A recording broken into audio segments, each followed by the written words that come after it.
अफसरों के आगे कि नहीं जी वहाँ लड़ाई झगड़ा होगा, ये होगा, उन्होंने फोन करके वहाँ पे मौन होटल में मना करा दिया, जिसके कारण हमारी सभा आज वहाँ पर कैंसिल हो गई।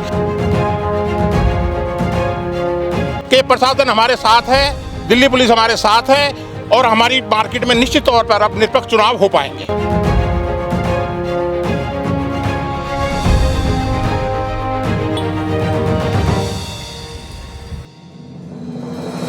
जब उन्होंने एलआई यहाँ भेजा है और एलआई को यहाँ के बारे में, व्यवस्था के बारे में पता था, इसलिए वो पुलिस प्रोटेक्शन लेके आए थे। वो भाई साहब आप तमीज से बात कर रहे हो यार, आप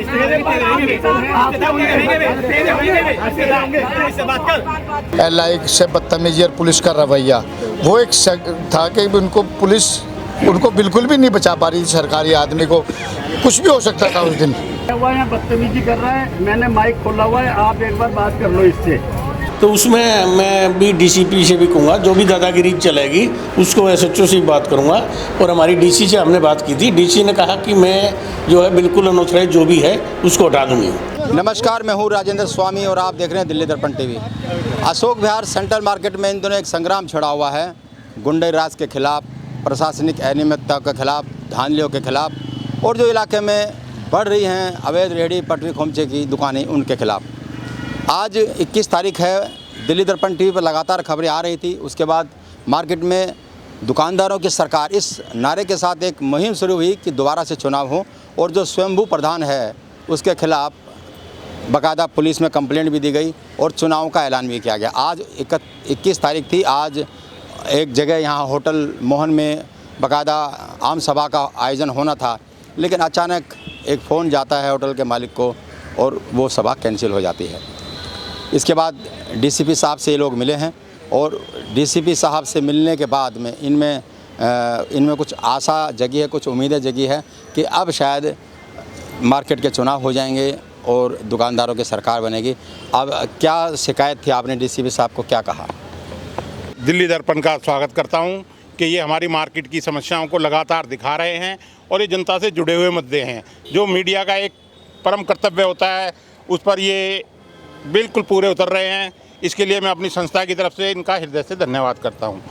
आज हमारी वार्षिक साधारण सभा होने जा रही थी आज 21 तारीख की, क्योंकि इस तरह के आरोप भी लग रहे थे कि भाई ये आय और व्यय का ब्यौरा नहीं मिल रहा है। थाने में इस तरह की कंप्लेंटें दी गई थी इनके द्वारा। वो कंप्लेंटें खाली इसलिए दी गई हैं कि ये लेट से लेट होता जाए। हमने कहा कि जो हमारा हिसाब है आय और व्यय का, वो अशोक विहार के 400 दुकानदारों का है और 400 दुकानदारों को दिया जाएगा, ना कि किसी व्यक्ति विशेष को एक थाने में बैठ के दिया जाएगा। 400 दुकानदारों को आज बुलाया गया था, लेकिन उससे पहले ही इन्होंने थाने में जाकर कुछ इस तरह की गलतफहमी पैदा करी वहाँ पर अफसरों के आगे कि नहीं जी वहाँ लड़ाई झगड़ा होगा, ये होगा। उन्होंने फ़ोन करके वहाँ पे मौन होटल में मना करा दिया, जिसके कारण हमारी सभा आज वहाँ पर कैंसिल हो गई। फिर हम उच्च अधिकारी अपने डीसीपी साहब जितेंद्र मीना जी से मिले, किसी तरह की बात है। उन्होंने तभी आदेश जारी किया कि नहीं आप अपनी मीटिंग कर सकते हैं। नीचे भी उन्होंने आदेश करा एसएचओ साहब को भी कि आप जो है मीटिंग कराइए।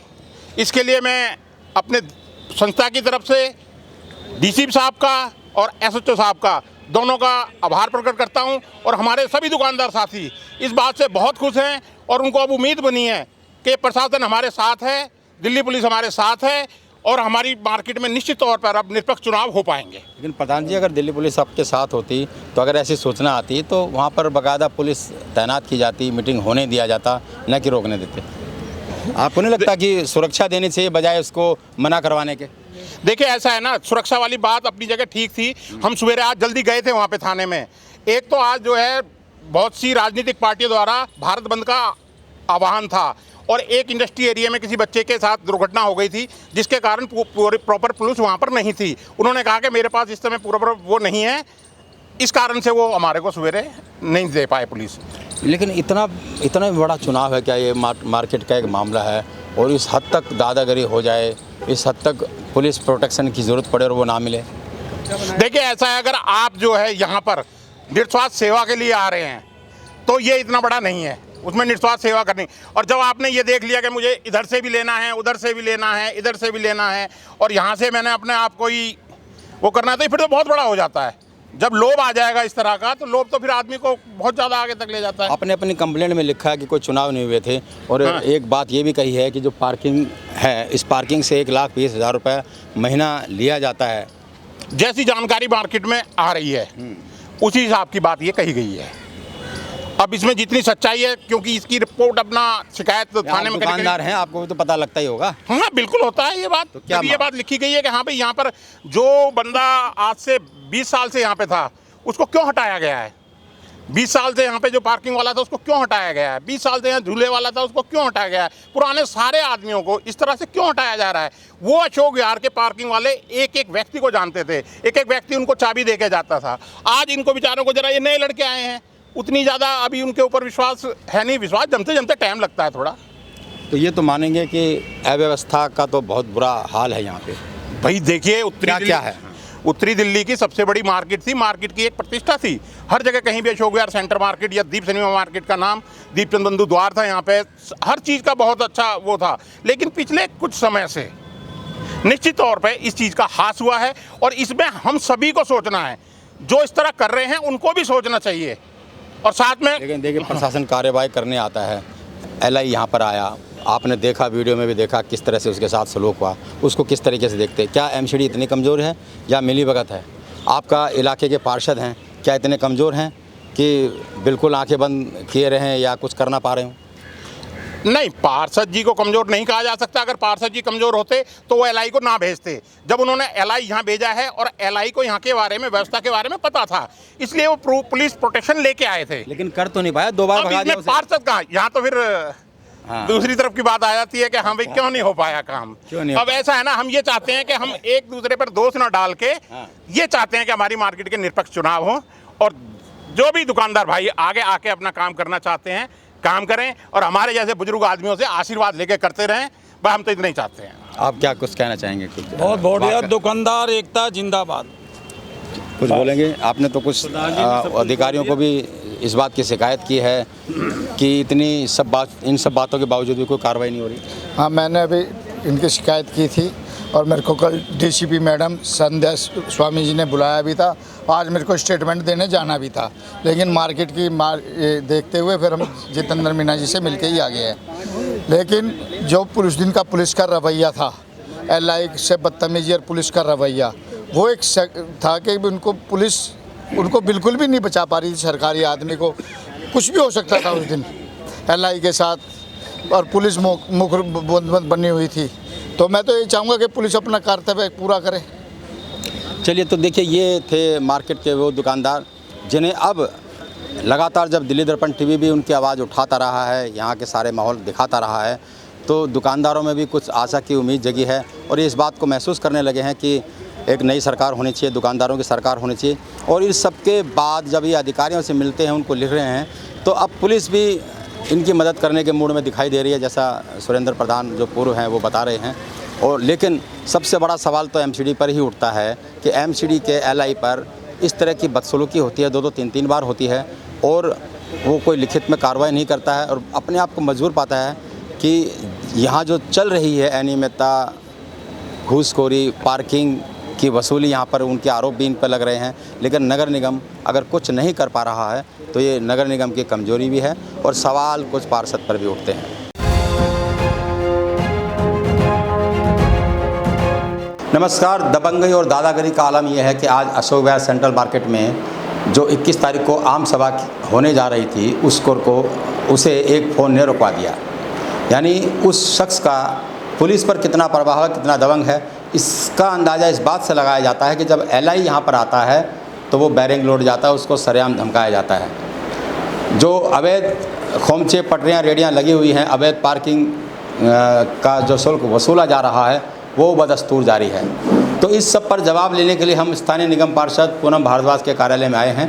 यहाँ हमें पार्षद प्रतिनिधि सुरेश भारद्वाज मिले हैं, जो खुद भी इस इलाके से लगातार पार्षद रहे हैं। सुरेश जी, आपकी नॉलेज में तो है कि एक एलआई आता है कार्रवाई करने के लिए, लेकिन कर नहीं पाता, उसको इस तरह से गाली गलौज, धक्का मुक्की करके भगा दिया जाता है। तो ये नहीं लगता एमसीडी की कमज़ोरी है? नहीं, एमसीडी की कमज़ोरी है, लेकिन उस दिन पुलिस फोर्स उनको पूरी मिली नहीं। मैंने डीसी को बोला था और हमारी डीसी ने कार्रवाई के लिए अपने एलआई को उसको भेज दिया था। उसके बाद मैं एसएचओ साहब से भी मेरी बात हुई थी, तो एसएचओ ने कहा कि 15 अगस्त है, उसके बाद जो है ना हम कार्रवाई कर देंगे।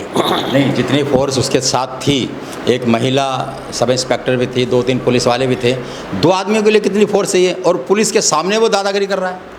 ये आप कह रहे हो कि नहीं, मतलब फोर्स कमी थी क्या?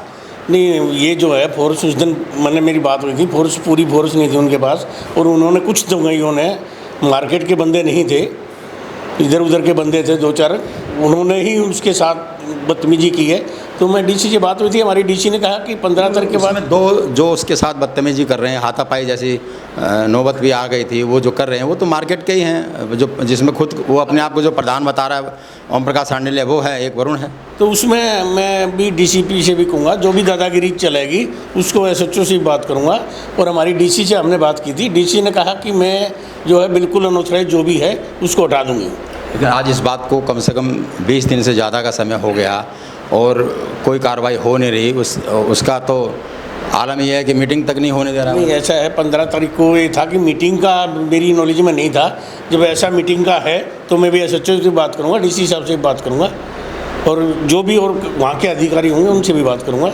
ऐसा मार्केट में नहीं होने देंगे हम। इस मार्केट के अंदर आज 17-18 साल हो गए, हमारे को कोई भी माई का लाल ये नहीं कह सकता कि मार्केट से हम 5 रुपये की कभी टॉफ़ी बगैर पैसे ले आए हूँ। लेकिन वहाँ तो उगाई तो चल ही रही है। जो मेरी जानकारी में जाए, जो 300 रुपये दिया करते थे उनके 800 रुपये हो गए, और कई रेहड़ियाँ नई लग गई हैं, पार्किंग के लोग बदल दिए गए हैं। उसमें खुद एप्लीकेशन में लिखा गया, जो पुलिस को दी है दुकानदारों ने, 1,20,000 रुपये महीना वसूला जा रहा है उनसे। ऐसा है, ये इस बात का हमें पता लगा अभी, तो मैंने एमसीडी में कंप्लेंट करी और एमसीडी से फ्री पार्किंग के बोर्ड लगवाए। लेकिन मैंने पता लगा कि एमसीडी ने फ्री पार्किंग के बोर्ड लगाए। हमारी डीसी ने कहा कि फ्री पार्किंग के बोर्ड लगाओ, और फ्री पार्किंग के बोर्ड लगा दिए कुछ लोगों ने, उन्होंने डीसी ने लगवाए, और पता लगा कि अगले दिन एलआई के साथ जो व्यवहार हुआ उस पर तो तुरंत सरकारी काम में बाधा डालने का मुकदमा भी दर्ज होना चाहिए था, और भी मुकदमा दर्ज होना चाहिए था। डीसी की नॉलेज में भी है, नॉलेज में अभी आया है। मैं डीसी से भी और हमारे डीसी से भी बात करूँगा, और पुलिस डीसी से भी बात करूँगा, हमारी डीसी से भी बात करूँगा, ये क्या था क्या नहीं, आपने मेरे संज्ञान में लाया। कल मैं इनसे मिलके और बात करूँगा। लग रहा है जैसे कोई प्रधान का बाजार है। नहीं, ऐसे तो मैंने कभी चलने नहीं दिया प्रधान का बाजार। प्रधान का बाजार तो मैंने चलने नहीं दिया। मैं आज तक स्पष्ट कह सकता हूँ कि आप मार्केट के अंदर कोई भी आदमी 17 साल में हमारे ऊपर कोई उंगली टेक दे। अब एमसीडी क्या कार्रवाई करेगी मार्केट में और उस घटना पर? आज बताया है आपने, कल मैं डीसी के पास जाऊंगा और डीसी तुरंत उसकी कार्रवाई करेगी। डीसी ने बोला भी था, और मैं एसएचओ के पास भी जाऊंगा, और ज़रूरत पड़ी तो फिर ऊपर एसीपी के पास भी जाऊंगा, डीसीपी के पास भी जाऊंगा। मुझे कोई तकलीफ़ नहीं है जाने में, और मुझे ऐसा नहीं लगता कि हमारे अधिकारी ये काम नहीं करेंगे। चलिए, तो ये थे, आप कह रहे हैं कि इनके संज्ञान में ही आया है मामला, लेकिन दिल्ली दर्पण टीवी लगातार खबर दिखा रहा है, चाहे वो एमसीडी के अधिकारी हों, चाहे पुलिस के अधिकारी हों, सबके संज्ञान में ये आ रहा है। लेकिन अब जब दुकानदारों की कुछ हिम्मत बनी है और चुनाव की बात करने लगे हैं, अधिकारियों के पास जाने लगे हैं, तब कुछ उम्मीदें इस बात की बड़ी हैं कि अब दादागिरी का दौर शायद ख़त्म हो रहा है, दुकानदार जाग रहा है, प्रशासन आंखें खोल रहा है, और उम्मीद है कि जल्द ही इस सब पर कार्रवाई होगी और एक स्वस्थ सरकार दुकानदारों की अशोक विहार सेंट्रल मार्केट में होगी। राजेंद्र स्वामी, दिल्ली दर्पण टीवी। लेटेस्ट खबरों के लिए सब्सक्राइब करें हमारा YouTube चैनल या फिर लॉग इन करें www.delhidarpantv.com। खबरों की कवरेज और विज्ञापनों के लिए संपर्क करें।